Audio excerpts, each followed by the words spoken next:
Bonjour chers amis.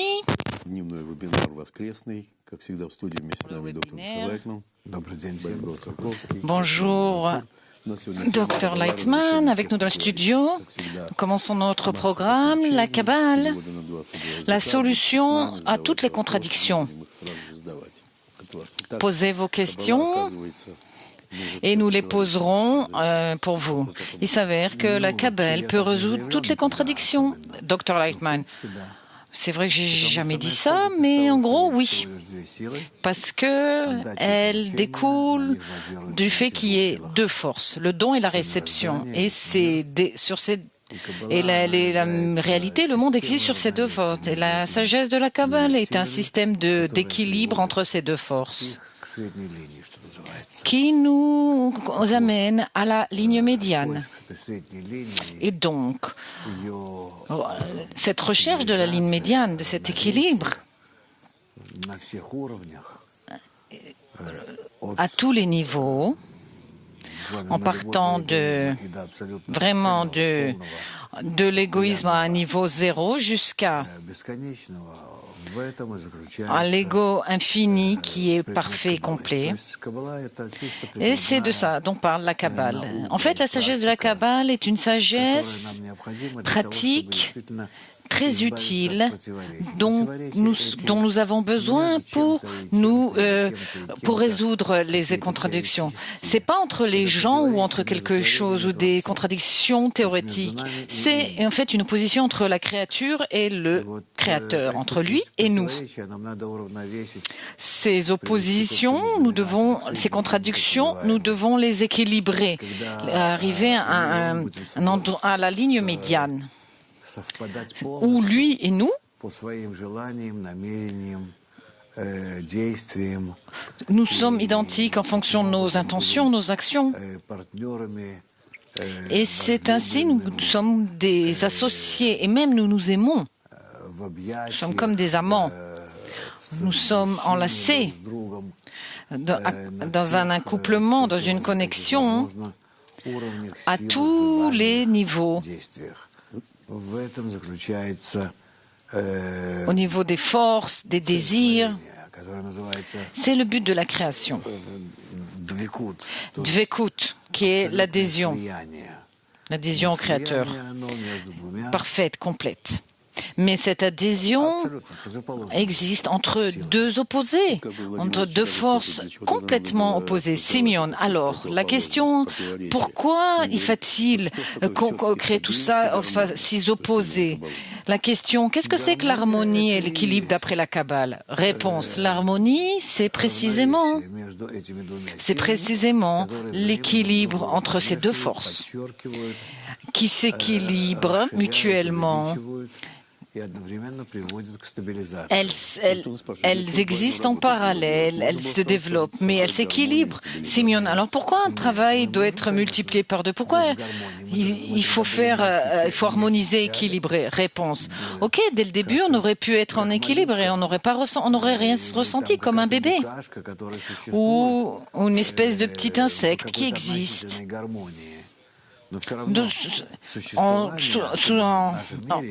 Qui existe avec une certaine harmonie. Mais quoi qu'il en soit, l'existence dans notre monde, nous le voyons précisément, est construit sur une lutte entre deux penchants opposés. Il n'y a pas d'harmonie fixe. Il y a juste une lutte progressive qui conduit parfois à plus d'équilibre ou moins d'équilibre entre ces deux forces. Et seule la Kabbale nous explique comment nous pouvons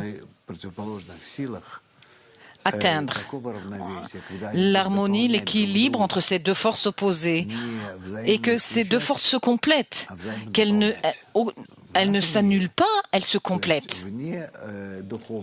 Dans notre monde, c'est-à-dire pas dans le monde spirituel, ces deux forces s'annulent.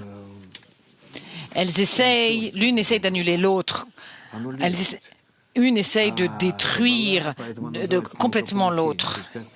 Et la Kabbale s'appelle la sagesse de la Kabbale. Kabbale, c'est recevoir en hébreu. Elle nous apprend comment construire correctement une union entre deux opposés, afin que entre ces deux opposés ces deux opposés puissent exister, qu'il y ait une vie spirituelle, parce que la vie terrestre est basée sur un autre principe, l'harmonie, un équilibre entre minéral, végétal, animal, qui est relatif et qui existe pour un certain temps, et après mourra. C'est-à-dire cet équilibre ne tiendra pas avec le temps. Alors que dans la spiritualité, c'est l'inverse. L'équilibre spirituel se développe et arrive à tous ces niveaux. Et on atteint un équilibre absolu qui s'appelle la réparation finale. Simeon, alors vous voulez dire que le bonheur ne peut exister entre ces deux opposés? Réponse. Le bonheur matériel, terrestre, même, on peut dire d'une certaine façon, le bonheur spirituel ne peut exister que s'il y a une lutte. Et quand ces luttes arrivent à un équilibre, alors ça existe. Nous le voyons qu'il n'est aucune satisfaction, aucun bonheur, aucun plaisir ne peut exister si à l'avant vous n'avez pas ressenti l'inverse. Le vide, le désir pour ça. Il faut qu'il y ait une lutte pour ça, pour ressentir un résultat positif. Et ça vaut pour toute chose. Simeon, question. Si je ressens une opposition entre les désirs de mon cœur et l'explication de mon intellect, comment faire? Que dit le kabbaliste à ce propos? Réponse. Dans notre monde, ces oppositions, ces contradictions se basent sur le fait que l'homme ne sait pas ce qui le conduit, ce qui lui arrive, et même ce qu'il doit équilibrer. L'homme n'a aucune idée de ce qu'il doit faire. Et dans le monde alors que dans le monde spirituel, le Créateur est sa base. Le Créateur est la base sur laquelle l'homme construit tout. Il a construit cet équilibre entre ces deux forces. Parce que c'est lui-même et la force positive. Et de lui, du Créateur, découle la force négative. C'est pas personnellement, mais c'est comme s'il enfantait cette force négative, afin que nous puissions exister au sein de cette force négative en tant que création opposée à lui. Et donc, tout cet équilibre entre ces deux forces, au niveau minéral, végétal et animal, c'est le Créateur qui permet cet équilibre au sein de ces degrés. Et au niveau spirituel, entre les attributs du don et de réception, de même, le Créateur, c'est aussi son travail qui le maintient. Mais l'homme est impliqué dans ce processus, c'est-à-dire, plus nous demandons et exigeons que le Créateur préserve et maintienne cet équilibre entre nous. Boris, je voudrais lire une citation de Chamati de l'article 70. Celui qui veut vraiment entendre le travail du Créateur et y adhérer, il ne reçoit pas immédiatement cette possibilité. On vérifie s'il n'a pas d'autres désirs. Qu'est-ce qu'on fait pour le vérifier? On lui donne des obstacles, des pensées étrangères, des personnes étrangères qui l'empêchent, pour le faire dévier du chemin. Alors, la question, pourquoi déranger l'homme? C'est clair que nous parlons d'un contraste. Pour ressentir quelque chose, il faut une opposition. Mais pourquoi déranger? Simeon, le Baal HaSulam écrit ça très sévèrement. Réponse. Pourquoi de façon sévère? Non, le Baal HaSulam écrit ce qu'il y a dans la nature. Est-ce qu'on peut dire qu'il a tort ou qu'il a raison? Mais il se sert de la violence. La vie est une lutte. Certes, c'est pas ma lutte entre moi et quelque chose et quelqu'un. Non, c'est une lutte intérieure avec moi-même. Dans ce cas-là, quand une personne comprend correctement ce qui se passe, alors tout tout se passe correctement, de façon, normalement. La question comment s'orienter, comment vivre, se base sur deux forces, la réception et le don. La réception, c'est nous, l'ego, et le don, nous l'avons pas, n'existe pas en nous, et nous devons le développer, cet attribut. Et ce n'est pas simple. Pour cela, nous avons besoin, au sein du groupe, d'essayer d'arriver à des relations où nous nous rapprochons les uns des autres, et on le veut pas. Et précisément quand je vois que je ne veux pas ça, mais je me pousse, je m'oblige à le faire, à me rapprocher des amis, alors qu'en fait, je ne veux pas en parler. Et quand je ressens que je ne veux pas, alors je dois m'adresser au Créateur et lui demander qu'il change mon opinion et que je le veuille me rapprocher de mes amis. Donc, quand j'agis comme ça, je vois que je ne veux pas, je ne m'enfuis pas, j'évite pas la lutte.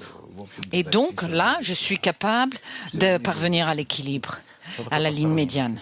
Boris, qu'est-ce que c'est que des pensées étrangères? Réponse. Les pensées étrangères signifient toutes les pensées qui sont orientés, qui ne sont pas orientés à l'adhésion au Créateur, qui ne sont pas orientés vers le don sans réserve, vers le Créateur. Simeon, nous voulons dire à nos amis, n'hésitez pas à poser vos questions en direct, nous les poserons.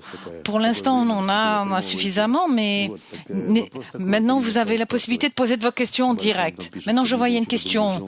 Le Balasoulam écrit qu'il faut vérifier si une personne n'a pas d'autres désirs. Qu'est-ce que ça veut dire avoir d'autres désirs? Réponse.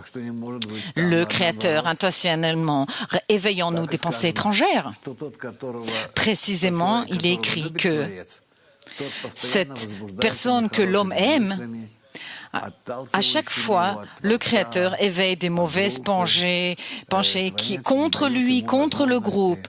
Le Créateur ne lui donne pas la possibilité d'avancer correctement et bien et paisiblement. Et c'est précisément, ça montre que le Créateur se préoccupe de lui, se soucie de lui. Ça veut dire éveille en elle des mauvais attributs qui le répulsent du groupe. Simeon, question.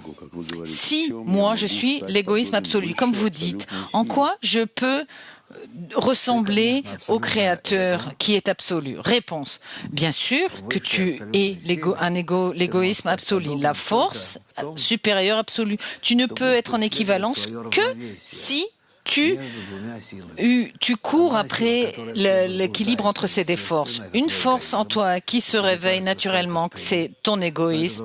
Et apparemment, tu crois que c'est toi, mais c'est pas toi en fait. C'est également le Créateur. Et toi, en fait, tu es neutre, absolument, entre les deux.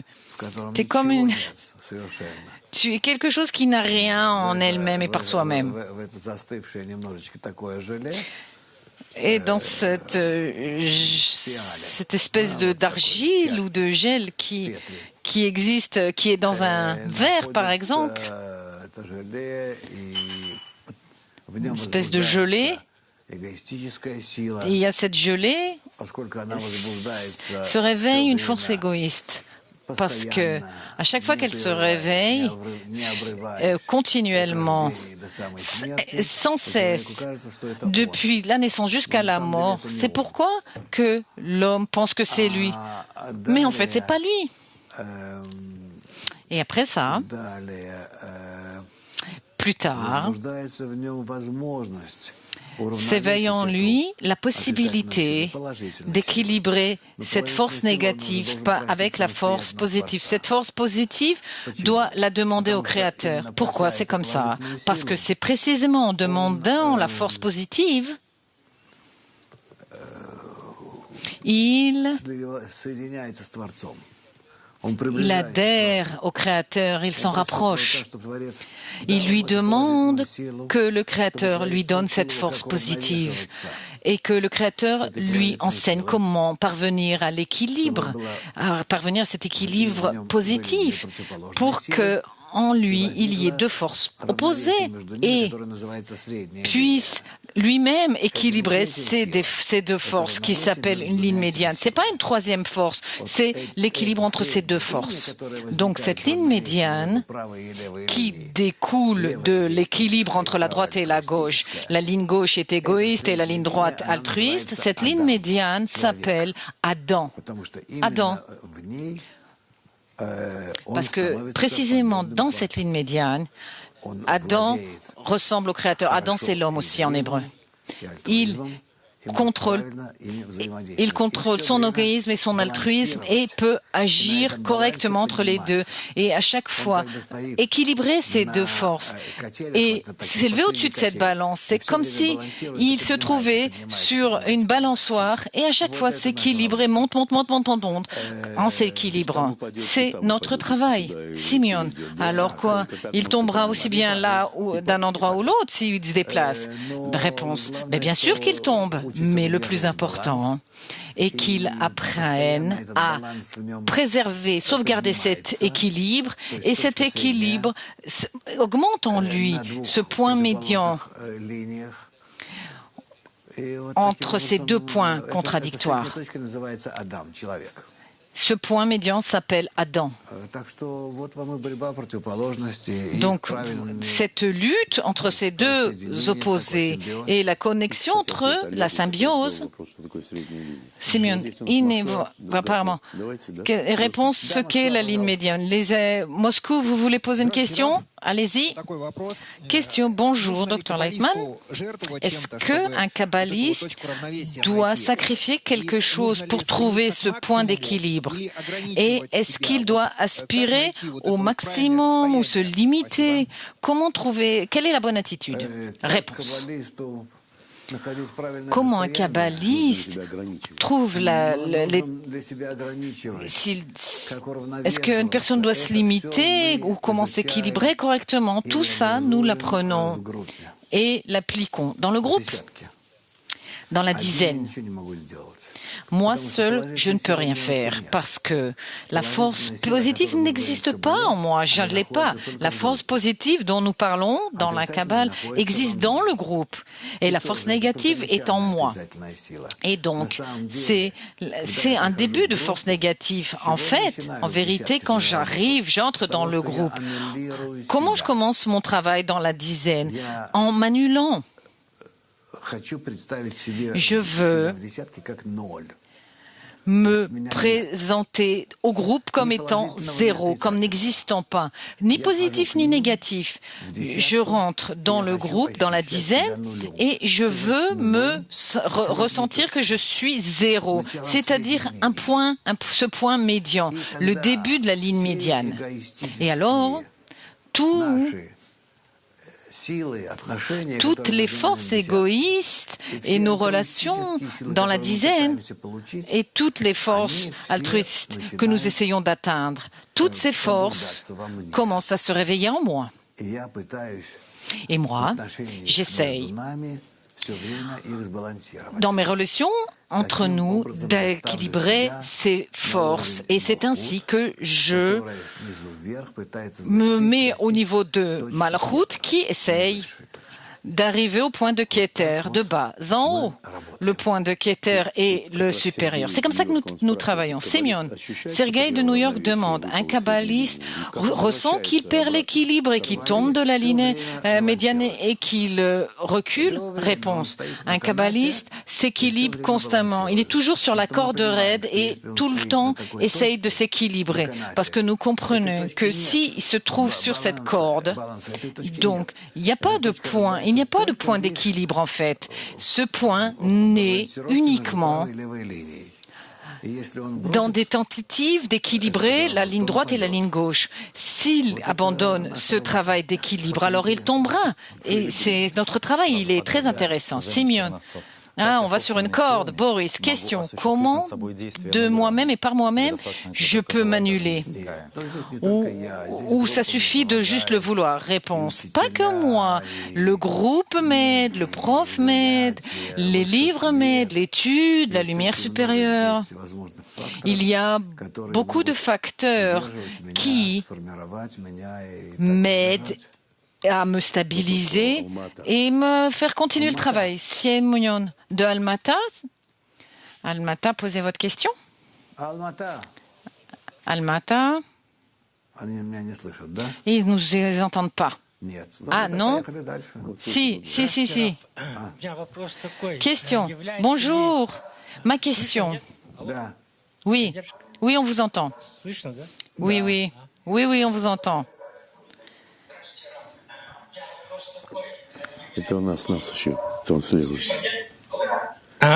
Maintenant, ils nous entendent.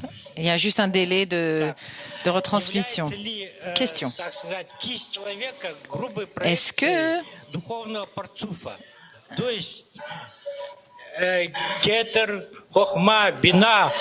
sa main est la réflexion de ce partsouf rouhani, Keter Chochma Bina Zeranpim, et Malchut qui est opposé, et c'est la ligne médiane. J'essaye simplement de comprendre à propos de la main. Il n'y a aucune relation entre notre corps et notre situation spirituelle, entre les lignes de la main. La personne posait la question par rapport aux lignes de la main. Nous pouvons parler d'exemples, donner d'exemples, mais il n'y a aucune force spirituelle dans notre paume de la main. Donc, c'est pas la peine d'y penser, ni d'essayer de comprendre, ni même d'en parler. C'est pas la peine. Ni de philosopher. Continuons. Moscou. Moscou, je vous en prie. Bonjour, Dr Lightman. Quand les émotions négatives vous contrôlent et vous entraînent quelque part, on n'a pas le droit d'en parler dans le groupe, mais que faire si je ne peux pas faire face à ça? Je déprime. Je suis pas encore dans le groupe, je viens juste de commencer à étudier. Réponse. Attends, si tu n'es pas dans le groupe, avec qui tu peux en parler? Personne. Même, je te conseille pas d'en parler avec quiconque, parce que personne ne te comprendra. Tu dois être dans le groupe de façon permanente. Et alors, tu pourras en parler avec tes amis qui étudient, toi, qui ont également les mêmes problèmes, les mêmes questions que tu as. Sinon, ça ne marchera pas. Simeon, mais elle commence, elle est débutante. Il y a un campus. Oui, Boris, oui, on peut en parler en campus. Dr Lightman. Donc tu as un groupe dans le campus et un prof, tu peux lui en parler, en discuter. Le professeur, toi, vous faire asseoir en groupe, en cercle et vous commencerez à parler de vos problèmes. Une personne doit parler de ce qu'il ressent. C'est pas interdit. En fait, nous vivons tous les mêmes situations, les mêmes états. Donc, tu ne pourras pas leur annoncer quelque chose de nouveau complètement. Et même, ce ne sera pas secret, ni personnel, ni intime. Il n'y a rien de personnel, mais uniquement au sein du groupe et pas en dehors du groupe, ni avec tes proches, ni avec tes collègues de travail, ni à la maison. Uniquement avec les gens avec qui tu étudies la Kabbale. Et donc, tu pourras discuter de ces choses-là. Simeon, nous avons un ami qui pose la question suivante. Ces questions vraiment... Les questions sur le sens de la vie et pourquoi vivre m'assaillent. Réponse. C'est le sens de la vie, c'est atteindre ta racine. C'est d'où on vient, et on vient du Créateur. Nous étudions dans la sagesse du Kabbale comment la lumière supérieure s'enchaîne et construit 4 degrés de lumière directe, développe tout jusqu'à ce qu'on arrive ici, à nous, en bas. Et nous devons remonter cette échelle de bas en haut. jusqu'à notre source. Donc, nous élever à cette source, monter à cette source d'où on découle, c'est notre but. Et ce n'est qu'alors que nous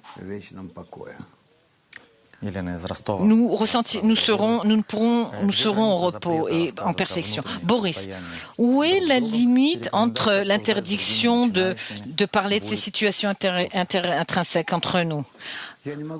Comment parler, avec qui parler de toutes nos sensations, nos émotions? Réponse, je ne peux pas vous le dire, parce que, quoi qu'il en soit, vous ne pouvez pas comprendre de quel degré nous parlons. Je pense que vous devez lire peut-être 20 ou 30 articles du Rabbah.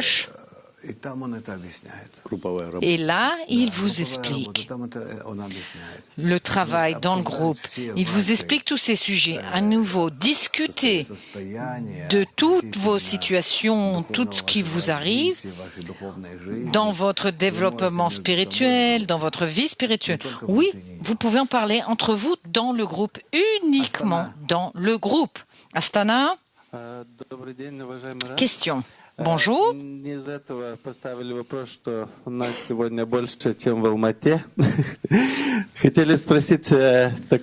Nous voulions poser la question suivante. Quel est l'équilibre entre la ligne droite et la ligne gauche? Comme nous en parlons, entre le don et la réception, cet équilibre est dans l'importance ou dans quelque chose d'autre, ou avec quelque chose d'autre? Réponse. Vous avez raison, c'est une très bonne question. L'équilibre vient de l'importance, vraiment, où je perçois la ligne droite et la ligne gauche comme étant égales. Je les éloigne de moi pour les équilibrer en dehors de moi, au-dessus de moi. Et c'est comme ça que je construis mon âme, au-dessus de ces deux lignes, au-dessus de... La suite, Simeon, question de Miami. Comment appliquer les conseils des kabbalistes qui me semblent contradictoires? Réponse. Une seconde, donnez-moi un exemple.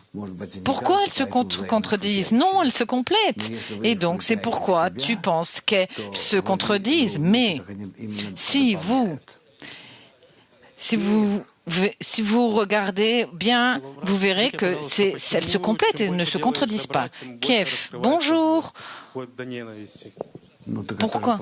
Plus vous voulez faire le bien, vous découvrez de plus en plus du mal, voire de la haine. Oh, réponse, c'est très bien, ça veut dire que c'est correct. Ça veut dire que vous appliquez correctement la Kabbale. Ça veut dire que, donc, en faisant le bien, tu découvres le mal. En faisant le bien, tu termines un certain degré, tu as corrigé un degré en toi et tu atteins le nouveau degré qui commence du mal. Et donc, ça te permet après de corriger ce nouveau mal, etc., etc. Et donc, à chaque fois, c'est écrit comme ça dans la Kabbale, et même beaucoup. Donc, les bonnes actions, vos bonnes actions, éveille une réponse négative. Un imbécile ne comprendra pas ça et c'est pour ça ne fuit la sagesse de la Kabbale, cette méthode. Et l'intelligent reste et grâce à ça avance. Comme dans la science. Plus une personne étudie, plus elle pense qu'elle ne comprend de moins en moins et de plus en plus de questions apparaissent. Alors que celui qui n'étudie rien ne se pose pas ces questions, tout est clair. C'est partout pareil, peu importe ce que vous étudiez. C'est également écrit comme ça. Celui qui multiplie la connaissance multiplie ses souffrances. Mais cette souffrance le conduit à une plus grande connaissance. Et je répète à nouveau, nous sommes obligés d'équilibrer la droite et la gauche et d'exister entre elles. Question. Comment un kabbaliste évite les pensées négatives? Est-ce qu'il y a une méthode pour le faire? Réponse. Un kabbaliste ne fuit jamais rien. Il doit se servir de toute opportunité pour l'équilibre. Rien n'a été donné d'en haut en vain. rien ne doit être annulé. Il faut juste savoir comment équilibrer ces choses. C'est l'essence. L'essence correcte de la vie elle-même. Une seconde. Si j'ai une mauvaise pensée, qu'est-ce que je fais? C'est pas une mauvaise pensée, c'est juste une pensée. Elle n'est pas mauvaise. Tu dois juste la regarder comme correctement. Elle peut être affreuse, dégueulasse, mais vraiment vile, basse, peu importe. Mais, quoi qu'il en soit, elle vient de la même source du Créateur, d'où tout vient, notre ego et notre altruisme également. Et donc, nous devons nous placer correctement, nous tenir correctement vis-à-vis de toutes ces pensées qui nous arrivent, les considérer correctement. C'est-à-dire, seul l'équilibre entre elles est notre but. Et donc, en aucune façon, ne repousser aucun désir ni pensée, peu importe si elle est terrible, affreuse, vraiment dégueulasse, vraiment que vous avez presque instinctivement la première fois, vous voulez vous en débarrasser, mais la seconde d'après, vous vous direz non, ça vient du Créateur. Si je repousse tout ça et ne le considère pas, je ne pourrais pas m'élever au-dessus de cette pensée. Je dois adopter cette pensée, même si elle est terrible, m'élever et l'équilibrer correctement. Tout vient de ma racine, de mon âme, la racine qui est le mal absolu, parce que nous sommes tous le résultat de la brisure de l'âme générale. Et donc chaque brisure est en nous et apparaît en nous progressivement. C'est-à-dire tout ce qui apparaît en moi, mes désirs les plus terribles, les plus bas, vils, sales, dégueulasses, vraiment, peu importe ou les images qui apparaissent en moi, ce que je m'imagine, tout ça, ça vient de mon âme qui est le résultat de la brisure. Si je rejette tout ça, ça veut dire que je ne le corrigerai pas. Ça veut dire qu'après ça me reviendra comme un boomerang, sous une autre forme, mais ça me reviendra comme un boomerang à d'autres degrés. Donc il ne faut rien rejeter et repousser et ignorer, mais accepter tout consciemment pour agir et agir. Par conséquent, un kabbaliste progressivement apprend à ne pas considérer tout ce qui lui arrive de façon personnelle. Ce n'est pas moi. C'est tout c'est ce qui se réveille en moi. Maintenant, j'ai envie de faire du mal ou de quelqu'un, ou de violer quelqu'un, ou de voler à quelqu'un, ou de mentir, ou de tuer, etc., etc., etc. Tout ceci, toutes ces pensées, ces désirs négatifs, mauvais, tout ça découle des attributs opposés, parce que dans ma racine, j'étais en adhésion au Créateur, et après ça, je suis devenu son opposé, complètement différent du Créateur. Et c'est exactement ce que je vis maintenant. Donc pourquoi je dois l'ignorer, le repousser? Non, je dois le corriger. C'est pour ça que ça m'arrive.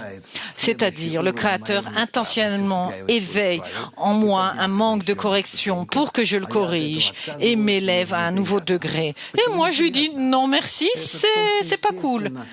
Non, c'est naturel. C'est comme un chirurgien qui opère un malade, un patient, et voit toute son intériorité. Mais c'est la vie. Vous devez être plus mature, mais c'est pas grave. On s'y habitue progressivement, et bientôt ça vous fera plus peur, ça vous inquiétera plus de découvrir qui vous êtes vraiment. Et au contraire, vous commencerez à le considérer avec créativité. Question 2, Moscou. Désir et intention sont toujours opposés? Réponse. Le désir et l'intention? Je dirais que c'est déjà à un certain degré. si les désirs sont opposés aux intentions, ça veut dire que cette personne avance déjà. Simeon, question. Si je fais quelque chose de vraiment bien et en retour je reçois que du mal, ça veut dire que pour avoir du bien, recevoir du bien, il faut faire le mal. Réponse, non, vous n'avez pas besoin de faire du mal. Le mal se réveille en nous. Il se réveille en nous et nous ne devons juste essayer de le transformer, le formater à nouveau. Ensemble, je viens avec ce mal au groupe, dans le groupe, et à travers le groupe, je demande la correction. Tout notre travail se résume à demander au Créateur qu'il répare le mal en bien. Et comment est déterminé le mal? Pas par le mal en lui-même, non, mais par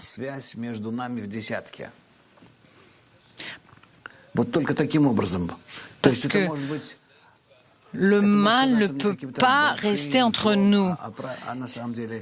Ça pourrait être un mal qui est très grand, mais en vrai, ce mal, il peut juste s'inclure correctement dans le groupe. Et donc, je le regarderai plus comme un mal. Je le ressentirai peut-être beaucoup moins mal, voire même, je pourrais même le ressentir comme pas négatif. C'est comme ça que je dois me considérer et avancer. Notre question, pourquoi le but de la création se trouve à une telle contradiction? Réponse, parce que nous avons vécu, pas traversé la brisure, et tout désir et tout ce qui se réveille en nous est négatif et opposé au Créateur, opposé à la dizaine, à la connexion. Et donc, c'est comme ça que nous devons voir ce qui nous arrive et ce qui nous réveille, juste mesurer mes désirs qui s'éveillent en moi et mes pensées, c'est-à-dire dans mon cœur et dans ma tête, mes désirs du cœur et mes pensées de la tête, c'est tout ce que j'ai, en tout et pour tout, ces deux paramètres. Donc, ce sont eux que je dois vérifier constamment à quel point ils nous aident, ou l'inverse, sont opposés à notre connexion, et c'est uniquement là que nous pouvons voir leur grandeur positive ou négative. Simeon, question. Comment les forces qui essayent de s'autodétruire peuvent arriver à se compléter, parce qu'ils veulent s'exterminer, s'autodétruire? Réponse, ok, la ligne médiane est médiane. C'est-à-dire, c'est une ligne qui existe sur une négation. Ça ne dépend pas des forces de l'homme, c'est le Créateur. Nous demandons au Créateur, nous sommes obligés de demander au Créateur, l'obliger à le faire, qu'il équilibre ces deux forces opposées. Peter, Saint-Pétersbourg.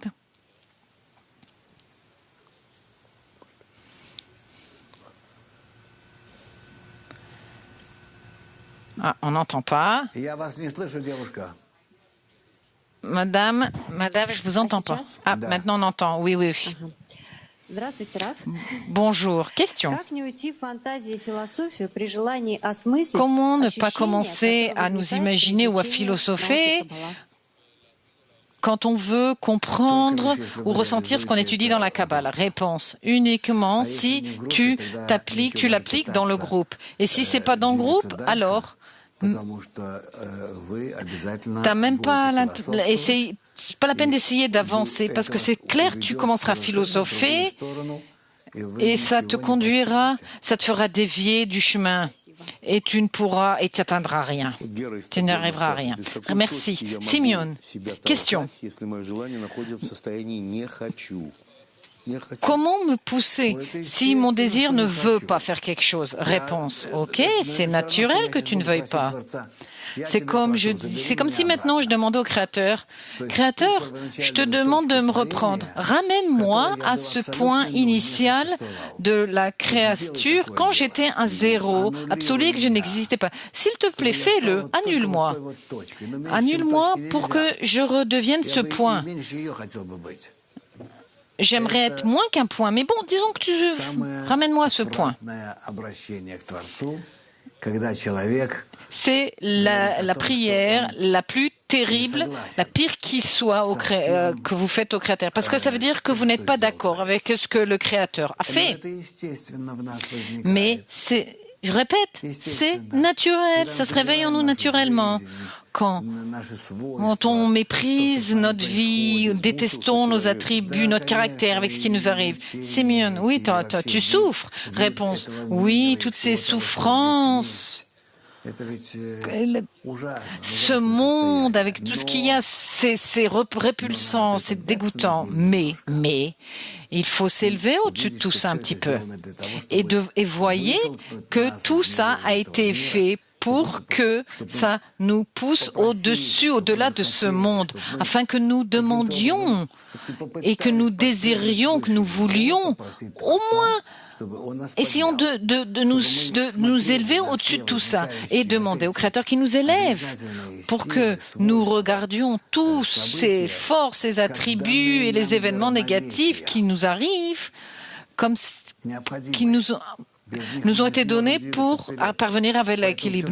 C'est obligatoire, nous en avons besoin. Sans tous ces événements, ça nous aide à avancer.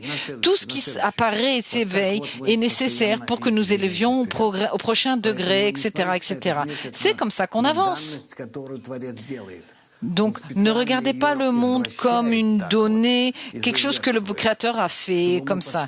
Le Créateur vous le montre précisément comme ça pour que nous avancions et plus rapidement au prochain degré. Boris, question. Quand je veux mesurer mes désirs, mes pensées, qu'est-ce que je dois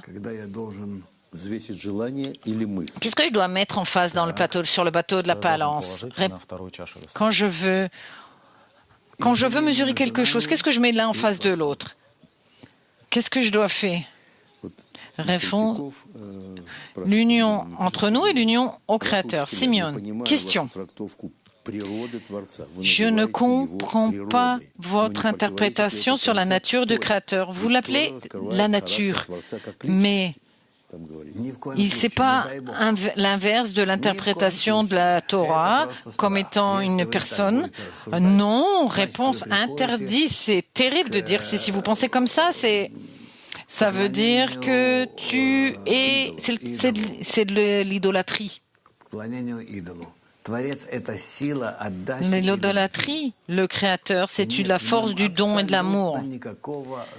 Il n'a aucune forme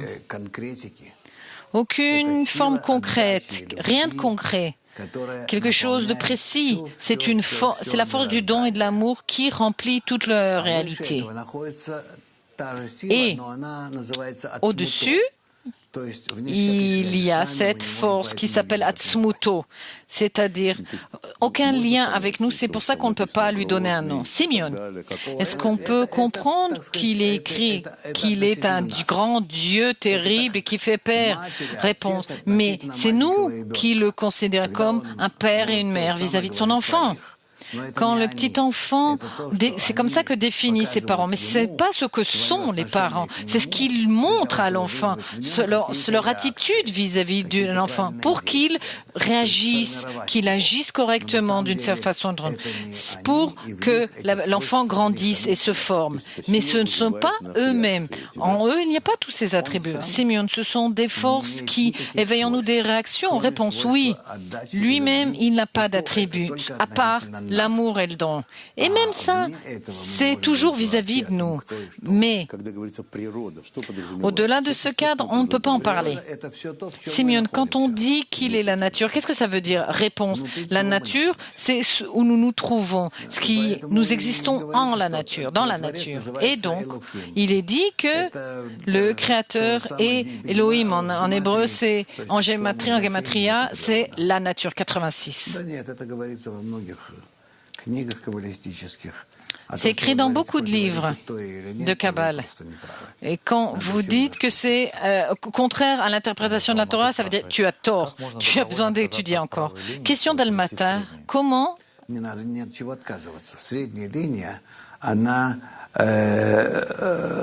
annuler la ligne droite pour arriver à la ligne médiane? Réponse. Il n'y a pas besoin d'annuler quoi que ce soit. La ligne médiane se développe d'elle-même.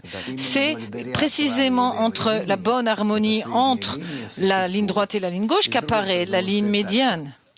D'autre part, on peut dire que la ligne droite devient droite uniquement parce qu'en face d'elle, il y a la ligne gauche.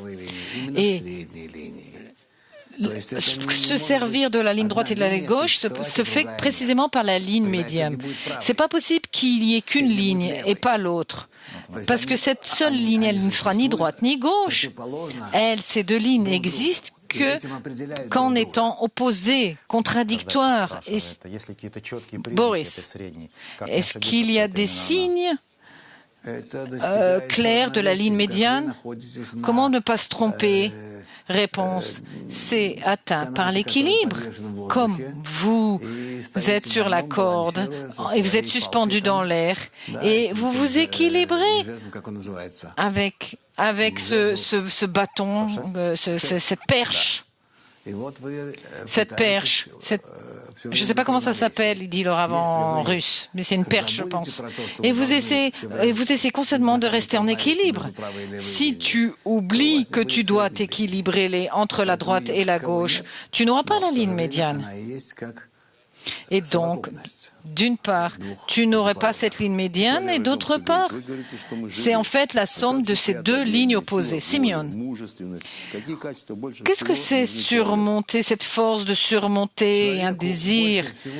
Quels attributs la personne a besoin? Réponse, la personne a besoin de deux attributs essentiellement. Un, c'est reconnaître sa bêtise, sa faiblesse et sa vénalité. C'est ça, être ce côté de surmonter? Oui.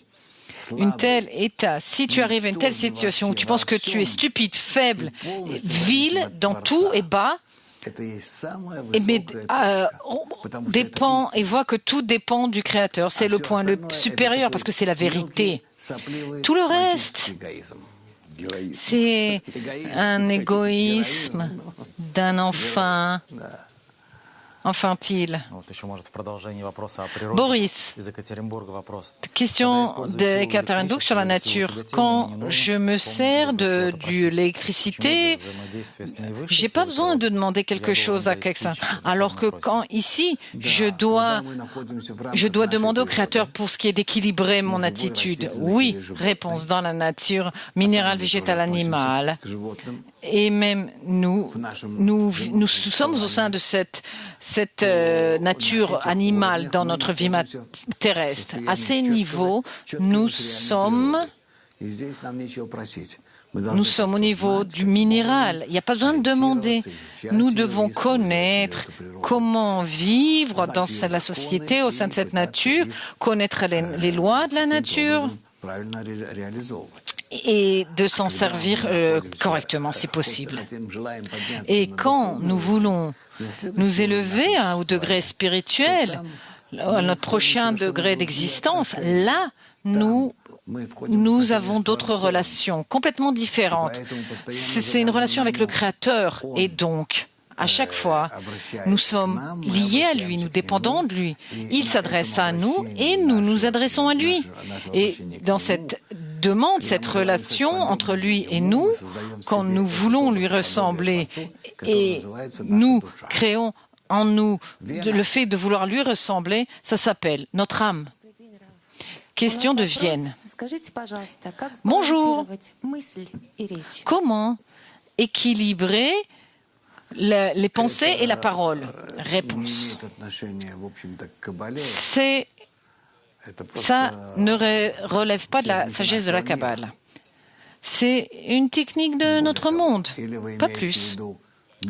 Peut-être que tu veux dire que tu penses des pensées spiritualités, pensées spirituelles et paroles spirituelles, mais ce n'est pas une mécanique verbaliste, ni le mécanisme, ni même ce que nous considérons, ce qui est important. Question.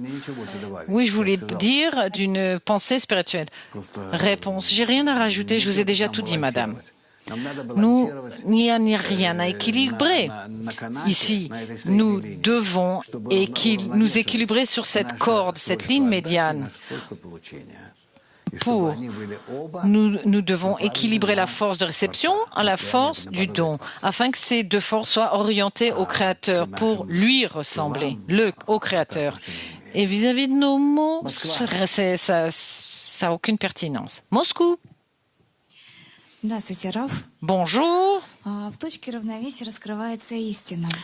Ce point d'équilibre apparaît la vérité.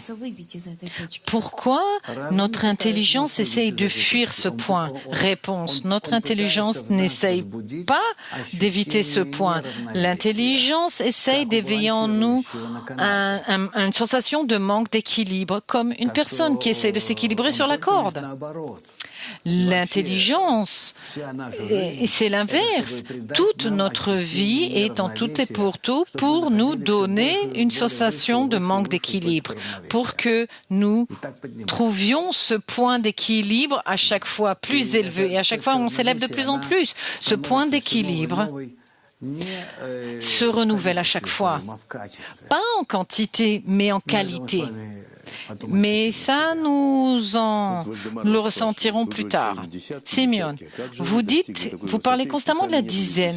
Comment vous arrivez à une telle atteinte si vous n'aviez pas été dans une dizaine? Vous étiez toujours avec votre professeur, vous avez tout atteint les Vèdes. Réponse. Moi, mon chemin était différent. J'en ai déjà parlé. Et j'ai toujours avoué devant mes amis, moi, j'ai avancé vraiment pas comme ça. Différemment. Je ne pense pas vous deviez m'envier, parce que dans la dizaine, c'est plus facile, plus pratique et plus rapide. Et donc, devant vous, vous avez un chemin droit et direct et bon. Vous avez une méthode correcte et très pratique. La méthode d'étude très pratique, parce que dès le début, vous rentrez dans la dizaine, dès le début, vous avez la bonne guidance. Moi, j'ai pas eu ça. Apparemment, c'était une période de transition entre les kabbalistes qui avaient avant, qui étudiaient en binôme ou plus, et nous, maintenant. Moi, j'étais au milieu entre que faire. Un jour, vous verrez à quel point c'est mieux ou pire, mais je pense que vous y avez de la chance. C'est moi qui vous envie. Mais ça positivement. Boris, le don du Créateur change en fonction de mon attitude, ou alors le don est toujours constant et c'est moi qui le perçois différemment? Qui change, moi ou le Créateur? Réponse. Peu importe.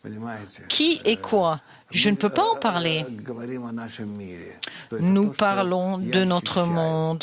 C'est où je ressens.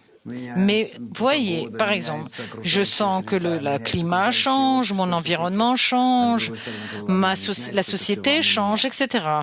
Et la sagesse de la Kabbale m'explique que tout ça, c'est en toi. La société, l'humanité, le climat, tout, Tout ce qui se passe est en moi, se passe en moi. Et moi, je le vois qu'en dehors de moi, comme étant la nature, minérale, végétale, animale, parlante, de tels degrés. Mais ce sont des degrés personnels, ce sont les miens, c'est moi qui les vois en dehors de moi. Que faire? C'est comme ça. Donc quand je me change en moi, je change le monde qui est à l'extérieur et inversement. Le monde à l'extérieur m'apparaît uniquement pour que je me change et voir le résultat de mes changements intérieurs à l'extérieur. Vous comprenez ce que ça veut dire? Ça veut dire que nous voyons sur l'écran qui m'entoure à 360 degrés autour de moi et je vois les changements qui se produisent en moi. Et c'est au niveau humain, au niveau animal, végétal et minéral. Ces 4 degrés de désir qui changent en moi. Et c'est ainsi qu'ils me sont projetés sur cet écran extérieur, comme au cinéma. Comme au ciné. Comment on appelle ça, un cinéma où il y a un écran en rond? Ça veut dire que c'est une aide, réponse. Bien sûr que c'est une aide. Plus je me change, plus je vois que le monde change. Mais c'est également l'inverse, parce qu'il y a 2 attitudes. Où je me change et le monde extérieur change en ma faveur, ou si je ne change pas positivement, le monde change pour que je change. C'est-à-dire, en 2 mots, soit le Créateur me tire positivement, ou le Créateur me pousse par derrière avec un bâton, et ce négativement. Tout ça, je le vois sur l'écran devant moi. Qu'est-ce que c'est que ces 4 saisons de l'année, etc. Tout ça, réponse. Tous ces 4 saisons sont les 4 phases de la lumière directe qui nous apparaissent. Tout se divise en 4 ou en 5 ou en 10. C'est déjà mon monde intrinsèque qui m'apparaît à l'extérieur, que je vois. Simeon, question. Quand ça va mal pour moi, que je me sens vide, qu'est-ce que je dois faire? C'est quoi le mieux pour moi de faire? Lire quelque chose, faire quelque chose, penser que ça vient du Créateur, est-ce que ça va m'aider? Réponse. Quand ça va mal, je commence tout d'abord à lire « Il n'y a rien hormis lui ». C'est le premier article du livre Shamati. Et après ça, je peux prendre les psaumes, le livre des psaumes du roi David. Et alors, je peux choisir mes cours préférés. Bref, il y a beaucoup d'articles ou d'extraits, de citations qui peuvent nous aider dans les moments difficiles. Le mieux, c'est immédiatement de rentrer dans le groupe. Si vous avez la possibilité de vous inclure dans le groupe, vous connectez au groupe, ou bien trouver un cours dans les archives ou des extraits de citations qui vous intéressent. Moi, j'ai eu des moments comme ça. C'était écrit sur mon cahier. Il n'y avait pas d'ordinateur. Mais vous pouvez, dans votre téléphone ou sur votre ordinateur, vous pouvez vous faire une bibliothèque d'extraits de citations et hop, en appuyant sur un bouton, ça vous apparaît sous les yeux et vous pouvez lire. Comme quelque chose quand vous êtes de mauvaise humeur ou de bonne humeur, Simeon. Quoi? Vous vous construisez à l'avance une zone en cas de danger. Réponse, bien sûr à l'avance. Je sais qu'à l'avance que ça ira mal. Donc je dois me préparer pour ça comme dans notre monde. On fait une assurance vie ou une assurance maladie, etc., etc. Simeon, c'est un bon conseil parce que ça arrivera. C'est obligatoire que ça arrivera. Réponse, bien sûr, mais on n'a même pas besoin d'y penser. Si une personne se prépare à de telles situations, ça veut dire qu'il sait à l'avance, il empêche ces choses parce qu'il s'est déjà préparé à l'avance. Donc ces situations ne lui arrivent pas et hop, il avance. Donc, il n'y a plus besoin de ces situations parce qu'il est déjà prêt. Boris, oui, nous terminons. Depuis plusieurs annonces de Saint-Pétersbourg, il y a des cours et des conférences pour les débutants. Vous pouvez vous inscrire. Vous pouvez vous inscrire à notre newsletter. Tout ça, c'est en russe. Et aller à notre centre à Saint-Pétersbourg. Vous pouvez voir sur le lien en russe qui apparaissent en bas et également vous pouvez discuter des questions qui vous intéressent et il y a aussi des devoirs à la maison. Et vous pouvez également discuter de vos devoirs à la maison. Dr Lyman, je ne sais pas quoi vous dire. Nous venons de terminer un congrès virtuel international. C'est clair qu'il a été enregistré, il se trouve sur le site des archives. Je vous recommande même si vous avez été présent lors du congrès, je vois sur les écrans qu'il y a des gens qui étaient présents lors du congrès. Mais c'est possible qu'il y a des gens qui n'ont pas pu voir le congrès. Donc, je vous recommande de voir toutes les cours du congrès et de les regarder. Vraiment, les regarder. En tout et pour tout, 4 cours. 4 cours durent évidemment 2 heures, mais essayez de les écouter, d'écrire quelque chose d'après ce que vous entendez. Vous pouvez les voir par étapes, mais c'est ce que je vous recommande. Et bien sûr, chaque jour, chaque matin, nous avons un cours aux heures d'Israël de 3 heures à 6 heures du matin. Je vous recommande, si vous avez le temps, de regarder ces cours en direct ou en différé. Il y a encore une grande quantité de matériel qu'on n'a pas étudié. Tout est à votre disposition. Je vous souhaite un progrès sérieux d'avancement, mais tout ce progrès se produit grâce à l'étude au sein du groupe.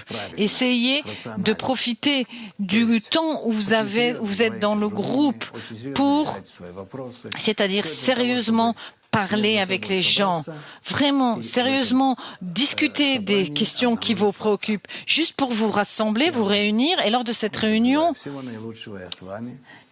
de trouver le Créateur. Je vous souhaite que des bonnes choses. Je suis ensemble avec vous. Merci. À la semaine prochaine.